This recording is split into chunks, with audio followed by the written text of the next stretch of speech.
السلام عليكم ورحمة الله وبركاته. الحمد لله رب العالمين والعاقبة للمتقين، والصلاة والسلام على أشرف الأنبياء والمرسلين نبينا محمد وعلى آله وصحبه أجمعين ومن تبعهم بإحسان إلى يوم الدين. أما بعد، فعن أم سلمة رضي الله تعالى عنها قالت: قلت يا رسول الله صلى الله عليه وسلم إني امرأة أشد شعر رأسي أفأنقضه لغسل الجنابة، وفي رواية وللحيضة، فقال لا، إنما يكفيك أن تهفي على رأسك 3 حثيات. رواہ مسلم۔ ابھی آپ کے سامنے بلوغ المرام من ادلۃ الاحکام کی حدیث نمبر 105 پڑھی گئی ہے۔ ام سلمہ رضی اللہ تعالی عنہ بیان کرتی ہیں: قلت یا رسول اللہ، میں نے کہا اے اللہ کے رسول صلی اللہ علیہ وسلم، ان امرأۃ اشد شعر رأسی، میں ایک عورت ہوں جو اپنے سر کے بال کو باندھتی ہوں۔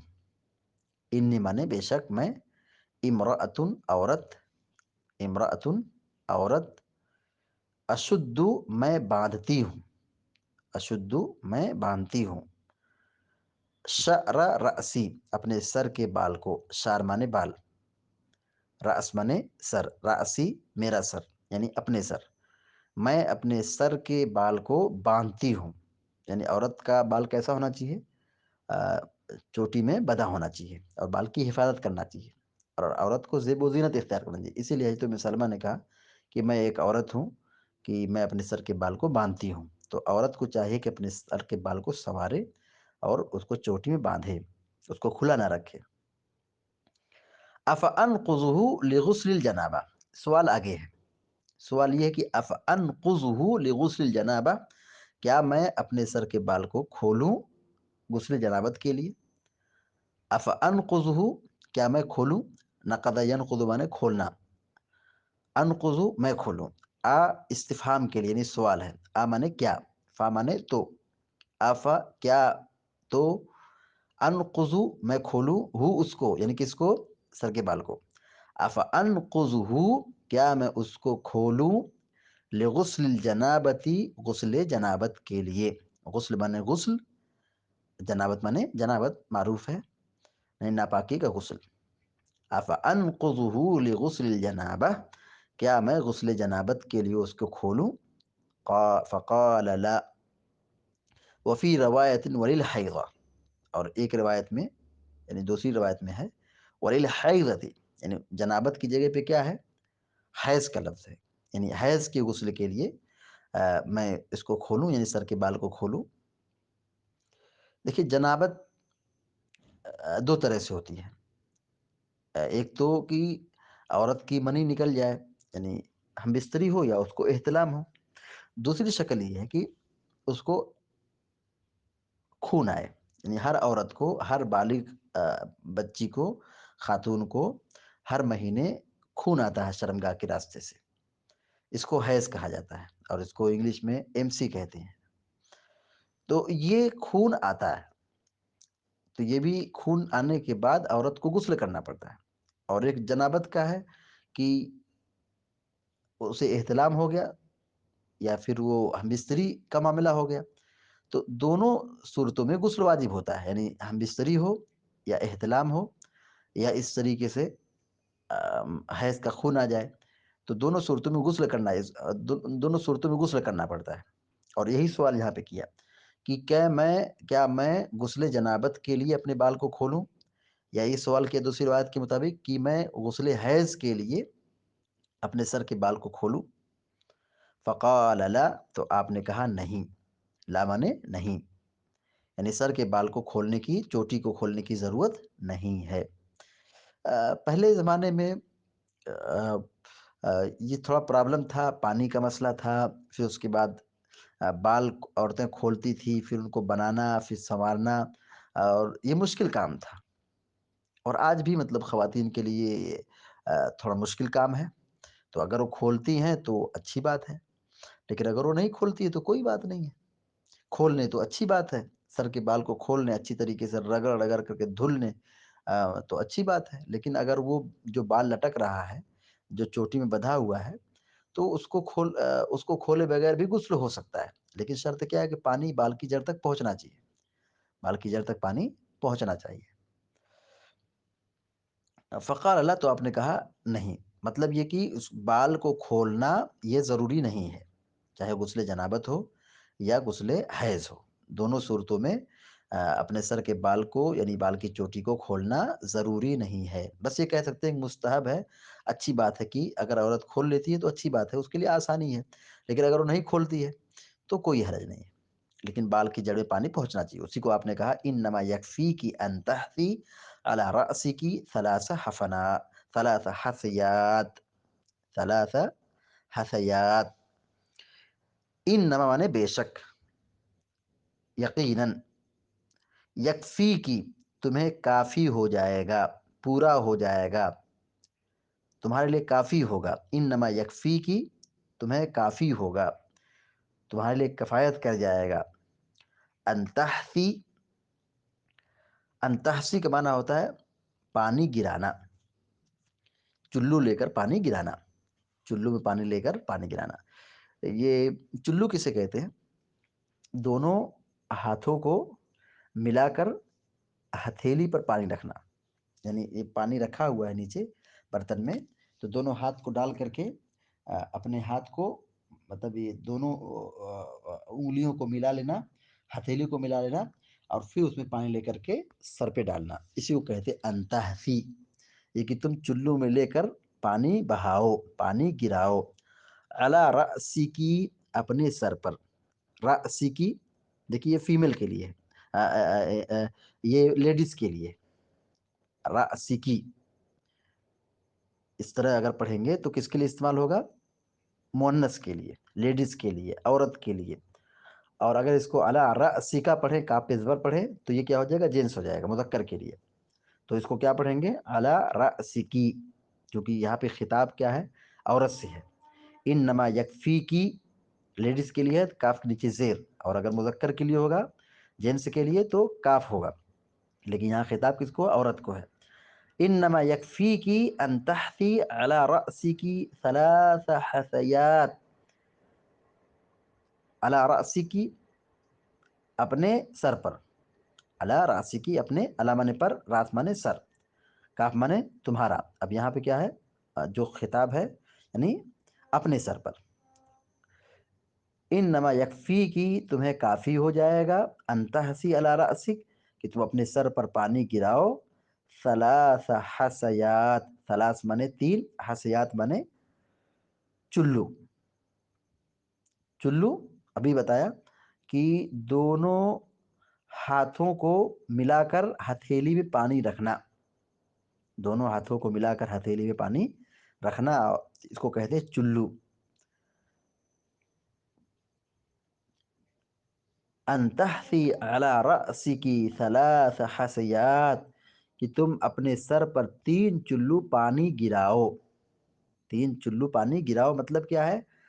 پانی گراؤ اور بال کی جڑ تک پانی پہنچاؤ، کیونکہ غسل کا مطلب یہ ہوتا ہے پورے بدن کو، پورے جسم کو پانی سے تر کرنا۔ غسل کا مطلب کیا ہے؟ کہ اپنے جسم کے تمام حصے پر، سر سے لے کے پیر تک، ہر جگہ پانی بہانا، اس کا مطلب کیا ہوتا ہے؟ غسل، اس کو کہتے ہیں غسل۔ تو اب سر پر تین مرتبہ، تین لپ، تین چلو، تین مرتبہ ہاتھ میں پانی لے کر کے ڈالو، تو یہ تمہارا کیا ہوگا؟ غسل ہوگا۔ تو اب سر پہ جب پانی گرائیں گے تو صرف پانی گرانا مقصد نہیں ہے، مقصد یہ کہ بال کی جڑ تک پانی پہنچنا ہے، پورے بال کا بھیگنا ضروری نہیں ہے، یعنی بال جو بال کی جڑ ہے اور پھر جہاں تک لٹک رہا ہے، جو عورت کا ہوگا تقریباً 1 میٹر کا بال ہوتا ہے، یہ بال جو لٹک رہا ہے، یہ بال جو ہے پورے بال کو بھیگنا یہ شرط نہیں ہے، لیکن بال کی جڑ تک پانی پہنچنا یہ ضروری ہے، تبھی غسل ہوگا۔ اسی کو پیارے نبی صلی اللہ علیہ وسلم نے کہا کہ تم اپنے سر پر 3 مرتبہ پانی گراؤ، 3 لپ، 3 چلو پانی ڈالو، مطلب صرف پانی گرانا نہیں ہے، پانی ڈالنا نہیں ہے۔ دوسری روایتوں کو جمع کرنے کے بعد جو مفہوم نکلتا ہے وہ یہ کہ بال کی جڑ تک پانی پہنچاؤ، غسل کا مطلب ہی ہوتا ہے کہ پورے جسم میں پانی بہانا، پورے جسم کو پانی سے تر کرنا، بھگانا، تب یہ غسل ہوگا۔ اور سر کے بال کی جو جڑ ہے وہاں تک پانی پہنچانا ضروری ہے، یہ غسل جنابت میں یا غسل حیض میں۔ ناپاکی کا جو بھی غسل ہوگا اس میں پورے جسم کو بھگانا ضروری ہوگا۔ حدیث کا ترجمہ پھر سے دیکھیے، حضرت ام سلمہ رضی اللہ تعالیٰ عنہ بیان کرتی ہیں، قلت یا رسول اللہ، میں نے کہا ہے اللہ کے رسول صلی اللہ علیہ وسلم، ان امرأۃ اشد شعر رأسی، میں ایک عورت ہوں، اپنے سر کے بال کو مضبوطی سے باندھتی ہوں، یعنی چوٹی باندھتی ہوں۔ افانقضہ لغسل الجنابہ، کہ کیا میں ناپاکی کے غسل میں اس کو کھولوں، یعنی سر کے بال کو کھولوں؟ وفی روایت وللحیضہ، اور ایک روایت میں کیا حیض کے غسل میں اپنے سر کے بال کو کھولوں؟ فقال لا، تو آپ نے کہا نہیں، اس کو کھولنے کی ضرورت نہیں، یعنی یہ ضروری نہیں ہے۔ انما یکفیک ان تحثی علی رأسک ثلاث حاثیات، بس تمہیں کافی ہوگا کہ تو اپنے سر پر 3 مرتبہ پانی گرا لو، 3 چلو، 3 لپ، 3 ہتھیلی بھر کر پانی ڈال لو، یہ تمہارے لیے کافی ہو جائے گا، یعنی پانی کو گرا کر کے اپنے بال کی جڑ تک پانی پہنچانا ہے۔ اس روایت سے جو سب سے اہم اور جو مرکزی مسئلہ ہے وہ یہ کہ عورت کو اپنے بال کی چوٹی کو کھولنے کی ضرورت نہیں ہے غسل جنابت میں یا غسل حیض میں، اس کو کھولنے کی ضرورت نہیں ہے۔ دیکھیے اس کی تائید ایک تو یہ روایت ہے کہ آپ نے کہا کہ نہیں، کھولنا ضروری نہیں ہے۔ حضرت عائشہ صدیقہ رضی اللہ تعالیٰ عنہ بیان کرتی ہیں کہ بال، یعنی یہ سر کی جو بال ہیں، غسل میں اس کو کھولنا ضروری نہیں ہے، یعنی نہ کھولیں تو بھی غسل ہو جائے گا، سر کے بال کو نہ کھولنا بھی جائز ہے، یعنی نہانا ہو غسل جنابت کے لیے یا ناپاکی غسل کے لیے یا حیض کے غسل میں، تو سر کے بال کو کھولنا بھی جائز ہے، مطلب ضروری نہیں ہے کہ سر کے بال کو کھولے تبھی غسل ہوگا۔ کوئی عورت بغیر کھولے ہوئے غسل کر لے تو اس کا غسل کیا ہوگا؟ درست ہوگا۔ حضرت عائشہ رضی اللہ تعالیٰ عنہا کو یہ خبر ملی کہ حضرت عبداللہ بن عمر رضی اللہ تعالیٰ عنہما عورتوں کو غسل جنابت اور غسل حیض کے لیے سر کے بال یعنی سر کی چوٹی کو کھولنے کا حکم دیتے تھے۔ یعنی حضرت عائشہ کی روایت، ام سلمہ کی روایت کیا کہتی ہے کہ چوٹی کا کھولنا ضروری نہیں ہے، کیونکہ اللہ کے نبی نے کہا کہ تم کو کافی ہو جائے گا کہ پانی ڈال لو، یعنی بال کی جڑ تک۔ لیکن عبداللہ بن عمر بہت مشہور صحابی ہیں، انہوں نے کیا حکم دیا تھا، کیا بیان دیا تھا کہ عورت کو غسل حیض میں اور ناپاکی کے غسل میں بال کی چوٹی کا کھولنا ضروری ہے، ان کا کہنا تھا تبھی غسل ہوگا۔ جب یہ بات حضرت عائشہ صدیقہ رضی اللہ تعالیٰ عنہ کو پہنچی کہ عبداللہ بن عمر اس طرح بیان کرتے ہیں، تو عائشہ رضی اللہ تعالیٰ عنہ کہتی ہیں، روایت میں ہے کہ اس پر انہوں نے اظہار تعجب کیا کہ عبداللہ کو تو اس مسئلے کا علم نہیں ہے، یعنی تعجب کیا کہ مطلب اتنی موٹی بات، اتنی مشہور بات ان کو یہ بات نہیں معلوم ہے کہ چوٹی کھولنا ہے کہ نہیں کھولنا ہے۔ اگر عبداللہ بن عمر رضی اللہ تعالیٰ عنہما یہ کہتے ہیں کہ سر کے بال کی چوٹی غسل حیض میں غسل جنابت میں کھولنا ہے، تو وہ کیسے عورتوں کو بال کھولنے کا حکم دیتے ہیں؟ حضرت عائشہ کہتے ہیں وہ کیسے مطلب بال کھولنے کا حکم دیتے ہیں؟ اس سے تو بہتر ہے کہ وہ عورتوں کو سر مڑوانے کا حکم دے دیں، نہ رہے گا بال، نہ کھولنا پڑے گا، اس سے بہتر ہے کہ وہ کھولنے کا حکم دے دیں۔ یعنی اس میں حضرت عائشہ صدیقہ رضی اللہ تعالیٰ عنہ یہ بتلانا چاہتی ہے کہ اللہ کے رسول صلی اللہ علیہ وسلم نے عورتوں کو یہ رخصت دی ہے کہ وہ اپنے سر کے بال کو نہ کھولیں، غسل جنابت میں غسل حیض میں سر کے بال کو چوٹی کو کھولنا ضروری نہیں ہے۔ تو پھر عبداللہ بن عمر کیوں کہتے ہیں کھولو؟ کیوں کہتے ہیں کھولو؟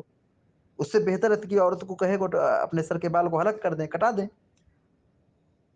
یعنی عبداللہ بن عمر کی یہاں پہ غلطی تھی، یہ ان سے سہو ہو گیا تھا، بھول ہو گئی تھی، وہ سمجھ نہیں پائے، اور یہ مسئلہ عورتوں سے جڑا ہوا ہے، اور ظاہر ہے عورتوں سے جڑا ہوا معاملہ ہے تو عورتوں کو اس کے زیادہ علم ہوگا کہ کیا کرنا ہے۔ اسی لیے حضرت عائشہ صدیقہ رضی اللہ تعالیٰ عنہ، ام سلمہ رضی اللہ تعالیٰ عنہ، یہ دیگر جو صحابیات ہیں انہوں نے جو روایت بیان کی ہیں، اس کا مطلب یہ ہے کہ اللہ کے نبی صلی اللہ علیہ وسلم نے ان خواتین کو تعلیم دی ہے، غسل کا طریقہ بتایا ہے، اور عبداللہ بن عمر رضی اللہ تعالیٰ عنہما اس مسئلے کو نہیں جان پائے اور اس میں ان سے یہ غلطی ہو گئی۔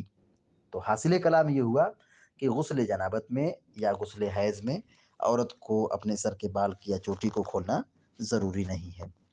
اس حدیث سے جو باتیں معلوم ہوئی، نمبر ایک، عورت کو بال رکھنا چاہیے اور اسے چوٹی بنا کر مضبوطی سے باندھنا چاہیے، یعنی بال رکھنا چاہیے عورتوں کو اور اسے چوٹی بنا کر مضبوطی سے باندھ کر رکھنا چاہیے اور اپنے بال کی حفاظت کرنا چاہیے، زیب و زینت اختیار کرنا چاہیے۔ دوسری بات یہ معلوم ہے کہ سوال پوچھنا چاہیے، سوال کرنا چاہیے۔ تیسری بات یہ معلوم ہے کہ علم سیکھنا چاہیے، اپنے مخصوص مسائل کو جاننا چاہیے۔ مخصوص مسائل، جیسے یہاں پہ عورت کا مسئلہ ہے کہ وہ نہائے غسل کرے تو اپنے بال کو کھولے گی یا نہیں کھولے گی، یہ ایک مسئلہ ہے، دین کا ایک باب ہے۔ تو اس میں شرمانا نہیں چاہیے کہ میں کیسے نہاؤں، کیا طریقہ ہوگا، بال کھولنا ہوگا نہیں کھولنا ہوگا۔ تو اللہ کے نبی صلی اللہ علیہ وسلم سے عورتیں بھی دین کا علم سیکھتی تھی اور مخصوص مسائل بھی جانتی تھی، کو سیکھتی تھی۔ چوتھی بات یہ معلوم ہوئی کہ دین سیکھنے سکھانے میں شرم و حیا رکاوٹ نہیں بننا چاہیے، یعنی کبھی دین کے کسی مسئلے کو، دین کی کسی بات کو صرف اس وجہ سے نہ سیکھنا کہ مجھے شرم آ رہی ہے، یہ اچھی بات نہیں ہے۔ دین سیکھنے یا سکھانے میں شرم و حیا رکاوٹ نہیں بننا چاہیے۔ پانچویں بات یہ معلوم ہے کہ غسل میں بال کی چوٹی کھولنا ضروری نہیں ہے، وہ غسل چاہے حیض کا ہو، چاہے نفاس کا ہو یا غسل جنابت ہو، بال کی چوٹی کھولنا عورت کے لیے ضروری نہیں ہے۔ ہاں اگر کھولتی ہے تو اچھی بات ہے، لیکن اس کا کھولنا واجب اور ضروری نہیں ہے۔ چھٹی بات یہ معلوم ہوئی کہ جنابت کا غسل کرنا چاہیے اور یہ واجب ہے، یعنی اگر عورت کو احتلام ہو جائے یا ہم بستری ہو جائے یا خون بند ہو جائے، یعنی حیض اور نفاس کا، تو اس پر کیا ہے، غسل کرنا ضروری ہے، اس پر غسل کرنا چاہیے، جنابت کا غسل کرنا چاہیے اور یہ واجب ہے۔ ساتویں اور آخری بات یہ معلوم ہوئی کہ بال کی جڑ میں پانی پہنچانا چاہیے، غسل میں بال کی جڑ تک پانی پہنچانا چاہیے تبھی غسل ہوگا، بال کی جڑ تک پانی پہنچانا یہ کیا ہے، ضروری ہے۔ اللہ تعالیٰ سے دعا ہے کہ اللہ تعالیٰ ہم سب کو، آپ سب کو نیک عمل کی توفیق عطا فرمائے، آمین رب العالمین۔ اقول قولی هذا واستغفر الله لي ولكم ولسائر المسلمين فاستغفروه انه الغفور الرحيم، وصلى الله على نبينا محمد وسلم تسليما كثيرا، والسلام عليكم ورحمة الله وبركاته۔